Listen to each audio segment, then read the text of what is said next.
bonsoir, bienvenue dans cette principale édition de la soirée. L'Assemblée nationale réagit aux décisions du Conseil constitutionnel. Je le rappelle, les 7 sages ont d'abord annulé le décret du chef de l'État abrogeant celui qui convoquait le corps électoral avant de déclarer anticonstitutionnelle la proposition de loi adoptée à l'Assemblée nationale reportant la présidentielle à la date du 15 décembre. La deuxième institution du pays prend acte des décisions, mais avec réserve. Elle précise, je cite, la décision porte le signe d'un revirement jurisprudentiel quant au contrôle de constitutionnalité d'une loi constitutionnelle.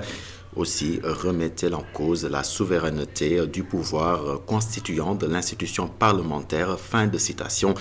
En outre, toujours dans ce communiqué, le Parlement précise réaffirmer son attachement aux valeurs de la démocratie et plus particulièrement à la séparation des pouvoirs.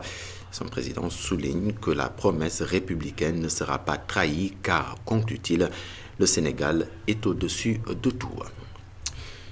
Était donc devant le jury du dimanche le professeur Ahmed Ndiaye. Il est maître de conférence en droit public à l'université Cheikh Anta Diop de Dakar. Il approuve sans réserve les décisions du Conseil constitutionnel.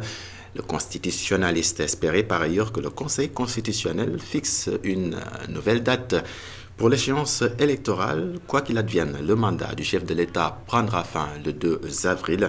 C'est sa conviction, celle donc du professeur Ahmed Ndiaye. La synthèse de votre émission de Jury du dimanche, c'est avec Mamadou Dia. Le Conseil constitutionnel annule le décret du président de la République abrogeant la convocation du corps électoral. Professeur Ahmed Ndiaye, maître de conférence en droit public à l'UCAD, salue la décision. Parce que c'est une décision d'avenir. Elle, au lieu de refermer la Constitution dans un carcan, le Conseil constitutionnel l'a libéré et lui permet maintenant de déployer des initiatives et des énergies. Donc, première leçon, il faut saluer les 6 membres du Conseil constitutionnel. Rappeler qu'il y en a un qui était absent. Oui. Et donc, c'est une décision à saluer, c'est une décision emblématique et qui fait immanquablement partie de ce qu'on pourra retenir comme étant l'une des plus grandes décisions aujourd'hui. Mais pour le constitutionnaliste, l'institution pouvait aller plus loin, c'est-à-dire aménager une nouvelle date pour l'élection présidentielle. Il aurait dû s'arroger la compétence de mettre en place un calendrier électoral clairement défini. Est-ce que c'est dans ses prérogatives? Ah oui, la preuve. Il le dit même dans la décision. Ni l'Assemblée nationale, ni le président de la République ne peuvent reporter une élection présidentielle. Et en cas de difficulté, seul le Conseil constitutionnel a compétence pour réaménager une nouvelle date pour l'élection. Parce que pour professeur Ahmed Ndiaye, le président de la République ne doit pas dépasser la date butoir du 2 avril. Juridiquement, il va perdre 2 outils essentiels de la manifestation de son pouvoir, à savoir la légalité et la légitimité. Au-delà du 2 avril, donc, Macky Sall perd la légalité et la légitimité. Mais c'est ce que dit le Conseil constitutionnel en filigrane. Si on vous dit, Aïssata, qu'au-delà du 2, mais vous ne pouvez plus exercer vos fonctions de président de la République, ça veut simplement dire qu'à partir du 3, les actes que le président de la République pose vont générer des difficultés d'appréciation. Au cas échéant, il y aura constatation de la vacance de la présidence et le président de l'Assemblée nationale prend les commandes pour 3 mois, selon l'invité du jury du dimanche. Mamadou Dia, il faut des concertations pour parler de la fin du mandat du président Macky Sall, censé donc se terminer le 2 avril prochain. C'est la position des membres du Front démocratique pour une élection inclusive. Lors d'une conférence de presse ce dimanche, ils exigent la reprise du processus électoral après l'annulation du report de la présidentielle par le Conseil constitutionnel. Le compte rendu est signé Khadija Ndadjouf et Sidignan. 20 candidats spoliés, membres du Front démocratique pour une élection inclusive, prennent acte de la décision du Conseil constitutionnel du 15 février 2024 concernant l'annulation du report de l'élection présidentielle. Cette importante décision clarifie 3 points majeurs. Le décret présidentiel du 3 février 2024 portant abrogation du décret convoquant le corps électoral pour l'élection présidentielle du 25 février est annulé. La loi portant dérogation aux dispositions de l'article 31 de la Constitution, adoptée par l'Assemblée nationale et autorisant le report de la présidentielle au 15 décembre 2024 est jugée contraire à la Constitution. Et troisième point, le Conseil constitutionnel, constatant l'impossibilité d'organiser l'élection présidentielle à la date initialement prévue, entre guillemets, je le cite, invite les autorités compétentes à la tenir dans les meilleurs délais. Fin de citation. Face à la presse, ces derniers demandent la reprise du processus électoral. Ils insistent sur une participation inclusive. Pour consolider cette reprise du processus électoral, les membres du Front évoquent les propos du Conseil constitutionnel. Pour les candidats spoliés de leurs droits constitutionnels lors du contrôle des parrainages et celui exclu injustement de la liste définitive, ces 3 points sont sans aucune ambiguïté. Le Conseil constitutionnel, en actant très clairement le report de l'élection présidentielle du 25 février, acte en même temps la reprise intégrale du processus électoral. Cette reprise intégrale du processus électoral, en termes clairs, postule que toutes les décisions prises concernant l'élection présidentielle du 25 février 2024 sont caduques. Le Front lance un appel à l'exécutif afin que les élections se fassent dans les meilleurs délais et de manière inclusive. ngir mën a am concertation yooyu jëm ci élection yi nga xam ne bu boobaa képp ñëpp dinañ ci mën a bokk. Cheikh Tidiane Gadio critique les médias étrangers qu'il accuse de diffuser de fausses informations en disant que le Conseil constitutionnel exige au président de la République d'organiser la présidentielle avant le 2 avril. Le FDPI dément et demande la convocation d'une concertation nationale pour tirer au clair la question du 2 avril. Quand il y a des problèmes, les Sénégalais savent se parler et se réconcilier. Au même moment, le Parti de l'Indépendance et du Travail tenait son comité central à Rufisque et à l'issue des travaux, son secrétaire général s'est prononcé sur la crise politique au Sénégal. Sambassi, en phase avec les décisions du Conseil constitutionnel, alerte par ailleurs sur la volonté de certains venus d'ailleurs qui travaillent ainsi à la déstabilisation du pays. Suivons ces explications. Les choses nous semblent être rétablies dans l'ordre. Et nous, du PIT, nous disons qu'il faut que nous confortions la stabilité nationale, la paix civile et que nous allions aux élections. Notre camp, c'est celui, en fait, de la République. Ce camp de la République, il est défendu, à notre sens, par Benno Bokk Yakaar, il est défendu par le regroupement des partis de gauche qui sont à l'intérieur de la CDS. Nous avons également, au cours de nos assises, réfléchi sur le lynchage dont notre pays a été victime pendant toute cette période. Et ce n'est pas un fait nouveau, mais ce qui est nouveau, c'est la péjoration de ce lynchage. Et nous avons dit que tout cela n'était pas innocent, alors qu'il pleut des bombes sur Gaza, alors que ce sont des dizaines de milliers de personnes qui sont chaque jour tuées. Notre pays occupe pourtant la une des grands médias. Alors que dans beaucoup de pays, on fait peu moins de respect pour la démocratie, c'est notre pays qui occupe la une des médias. Cela n'est pas innocent. Cette concentration et le fait que certains pays se mettent à sortir des communiqués rigoureusement, heure par heure, jour par jour, sur la situation nationale, devrait attirer notre attention. Enfin, nous avons été très attentifs au fait qu'il n'y a plus de sanctuaire dans notre pays et qu'il y a eu à Touba, malheureusement, les événements malheureux que nous avons connus. Tout cela est loin d'être anodin.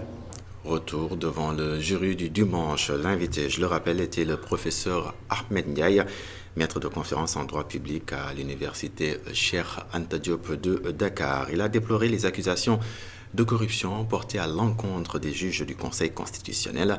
Des accusations d'une gravité extrême, selon lui, qui nuisent à la réputation de hauts magistrats. Suivons-le. Un état de droit ne marche pas sur des suspicions. on ne peut pas brandir des accusations aussi fortes, attentatoires à la crédibilité d'une institution aussi importante en termes de régulation de notre jeu politique. Et finalement, jusqu'à présent, Aïssata, vous avez vu un commencement de preuve, un début de preuve. Tout le monde dans ce pays attend, mais où sont ces preuves-là? Moi, je crois que pour accuser des juges aussi prestigieux que les 7 membres du Conseil constitutionnel, 2 plus précisément, il faut venir avec au moins un début de preuve, quelque chose qui nous laisse penser que les allégations tiendront la route. Et là, après ces accusations, nous en sommes encore sur notre fin. Nous attendons, et je le rappelle aux députés de Walou, de Benno Bokk Yakaar, avec la commission d'enquête, mais nous attendons tous et toutes, en tant que Sénégalais et Sénégalaises, mais qu'on nous serve les preuves d'une supposée. Même le président de la République, c'est ça qui est grave. Même le président de la République, M. Macky Sall, a estimé que ce sont des suppositions. Attention, il n'y a aucune preuve pour l'instant. Mais vous imaginez dans quel pays on serait si demain chacun pouvait venir accuser les gens comme ça, sans aucune preuve? Pendant ce temps, à Rufisque, l'on réfléchit à comment renforcer la politique de scolarisation. Et ce sont les anciens du lycée Abdoulaye Sadji qui se mettent à la tâche avec comme première étape le maintien plutôt des filles à l'école. Pour ce faire, ils ont mis à la disposition de l'établissement un important lot de serviettes hygiéniques et d'accessoires destinés naturellement aux filles et aux jeunes filles, bien sûr, suivant les précisions de Babacar Seka. Les anciens pensionnaires du collège d'enseignement moyen et du lycée Abdoulaye Sadji de Rufisque de la génération 80 ont fait don aux filles des établissements d'un important lot de médicaments et de serviettes hygiéniques. Ce geste va contribuer au maintien des filles à l'école. Nous le savons tous, en fait, les filles, en général, ont des soucis, en tout cas en ce qui concerne la menstruation. Et nous avons pensé quand même qu'il faut nécessairement que ce phénomène-là qui est souvent crée en tout cas une déperdition scolaire, soit carrément endigué. C'est pourquoi nous on a pensé quand même venir appuyer le lycée en serviette hygiénique pour permettre à ces filles-là de ne plus avoir ces problèmes-là, de rester en classe et de ne plus en tout cas avoir les problèmes de serviettes et des petits problèmes-là qui peuvent les empêcher en tout cas de ne pas venir à l'école. Les autorités académiques ont profité de l'occasion pour rappeler les nuisances sonores qui représentent un véritable problème au niveau du CEM situé près du marché. Le CEMAS qui est logé dans le marché même. Et vous savez que le marché, c'est toujours le bruit, le tapage, la nuisance. Et tout ça, ça affecte vraiment l'attention des enfants, surtout quand ils sont dans les classes. Et on aurait souhaité quand même que cette nuisance-là soit prise en charge par les autorités académiques et administratives. Pour rappel, les anciens d'Abdoulaye Sadji sont à l'origine de la restauration du lycée et contribuent à la prise en charge d'élèves à la cantine. À Kaolack, à présent, où plusieurs communes ont du mal à délimiter leur zone, ce qui crée parfois des conflits fonciers, ce qui explique d'ailleurs l'intervention des initiateurs d'un projet dénommé Sensouf. 2 ans dans 17 communes leur a permis donc d'acquérir des connaissances, des acquis donc qu'ils ont l'intention d'étendre à d'autres communes, nous dit notre correspondant permanent à Kaolack, Sékou Diallo. Ils sont nombreux ces maires à ne pas maîtriser les limites de leur commune. Nous avons un problème de délimitation parce que les communes néo bu fekkee am na ñoo xam seen limite ak seen diggante commune yi ci des. Le projet Sensouf, après 2 ans d'intervention dans 17 communes, a connu des résultats satisfaisants dans la gestion des conflits fonciers. La première phase, c'était d'abord de doter les communes des moyens de sécuriser leur territoire. En quoi faisant, a d'abord élaboré de façon participative des plans d'aménagement et des plans de planification territoriale au niveau de ces communes-là. mais également de renforcer les acteurs décisionnaires et également la population dans le renforcement de capacités pour la gestion, les questions liées à la gestion du foncier. Donc, aujourd'hui, pour la pérennisation, ce qu'il faudrait, nous envisageons de faire dans une deuxième phase une consolidation des résultats acquis et également la mise en application des plans d'occupation et d'affectation des sols que nous avons élaborés avec ces communes-là. En collaboration avec l'État du Sénégal, des comités de proximité de gestion des conflits fonciers sont installés. Parce qu'au niveau des villages, il y a des cellules qui sont installées, des cellules de gestion des conflits. Au niveau communal également, il y a des cellules qui visent à prévenir les conflits. Mais également, au niveau arrondissement, nous avons le conseil d'arrondissement pour la conservation des pâturages, qui est amélioré dans le cadre du projet. Le projet Sensouf compte pérenniser ses acquis et élargir sa zone d'intervention dans 10 autres communes. Sekou Diallo, les habitants de Sao, Ndiadiam et Lalam de la commune de Sessène vont bientôt bénéficier d'un poste de santé. La pose de la première pierre s'est déroulée dans une liesse générale, une commune qui commence donc à sortir du groupe des plus déshérités du département de Mbour, nous dit notre correspondant permanent à Mbour, Moutaga Kana. Les populations des villages de Sao, Ndiadiam et Lalam n'auront plus à faire plus de 12 km pour se faire soigner. La pose de la première pierre d'une case de santé dans cette localité, les gens chantent beaucoup. Et la population de Sao, Ndiadiam, Lalam, d'après qu'on a reçu la nouvelle hier, tout le monde était content. On attachait nos charrettes envers Tiadjaï ou Nreme ou bien envers Ndiaganyao. On faisait 8 km à 12 km pour se faire soigner. Encore, si nos femmes-là sont en état de grossesse aussi, on le transportait en charrette. Le futur poste de santé vient à point nommé, nous dit Abdou Faye, maire de Sessène. Entre Sao et Tiadjaï, ça fait plus de 12 km. S'il y avait un malade, vous savez que nous, on n'a pas d'ambulance, on n'a rien. On est obligé de le porter avec les charrettes. Vous savez qu'il y a beaucoup de difficultés sur ce côté. Il arrive quelquefois, des femmes accouchent sur la charrette.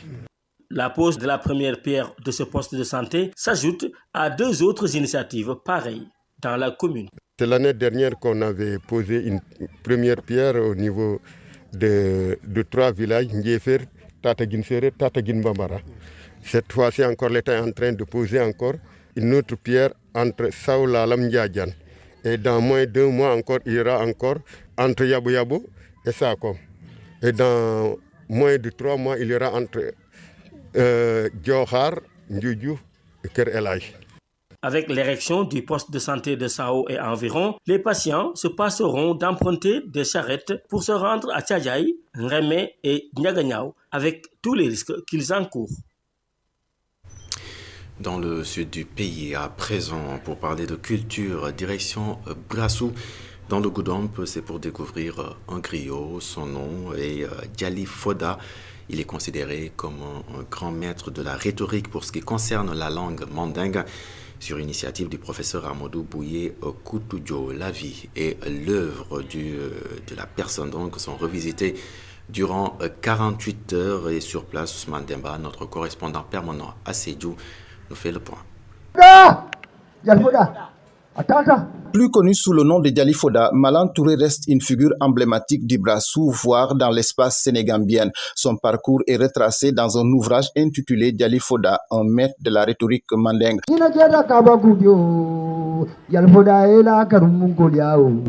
J'ai pensé à exhumer de l'oubli certaines de nos grandes figures du Brassou et du Pakao. J'ai commencé par Diali Foda, donc j'ai écrit. Seulement, cette œuvre reste peu accessible au large public, déplore son auteur. Mais je me suis rendu compte que je ne pouvais pas atteindre, comme je le souhaitais, ma cible principale, qui est la jeunesse. Les générations ne lisent pas beaucoup. Déterminé à remplir sa mission, Dr Amadou Bouye Koutoudio change son fusil d'épaule. Donc j'ai initié des journées durant lesquelles on va célébrer cette grande figure des communautés mandingues de Brassou-Pakao, en l'occurrence Djalifoda. Je me suis dit qu'il faut initier ces journées-là pour que chaque année, ou bien tous les 2 ans, on les célèbre, on invoque ces grandes paroles qui peuvent toujours nous servir. Les 48 heures de Djalifoda restent une occasion de revisiter l'œuvre de ce grand maître de la parole. Celui qui ignore sa culture est misérable. Il était devenu un Fodé normal et lui va transformer le nom Fodé en Foda, c'est-à-dire un grand connaisseur du Coran. Et il était un poète, un grand poète, et déclamait ses grandes paroles, où parfois il allait accompagner les laboureurs en termes de poète de labour, pour exhorter les laboureurs. Celui qui ignore sa culture est aliénable. Situé à quelques encablures de la frontière bissau-guinéenne, Karumbu, une bourgade de la commune de Simbandi Brassou, abritait la première journée des festivités marquant cet événement. Le choix de ce site n'est point fortuit. Il est mort ici à Karumbu au cours d'une performance nocturne et il est enterré ici. Et c'est la raison pour laquelle j'ai pensé qu'il serait bien d'ériger un mausolée sur sa sépulture pour que ça serve de mémoire, de témoin. L'inauguration du mausolée, la parade littéraire et des prestations artistiques ont ponctué cette 4e édition des 48 heures de Djalifoda. Venu présider la cérémonie d'ouverture, le sous-préfet de Simbandi Brassou invite le comité d'organisation à œuvrer pour que les populations s'approprient davantage ce moment de symbiose et de brassage qui mérite d'être bien inscrit dans l'agenda culturel du Pakao. Et sport, avant de clore cette édition avec la Coupe du Monde de beach soccer, le Sénégal a battu donc cet après-midi la Colombie par 5-3.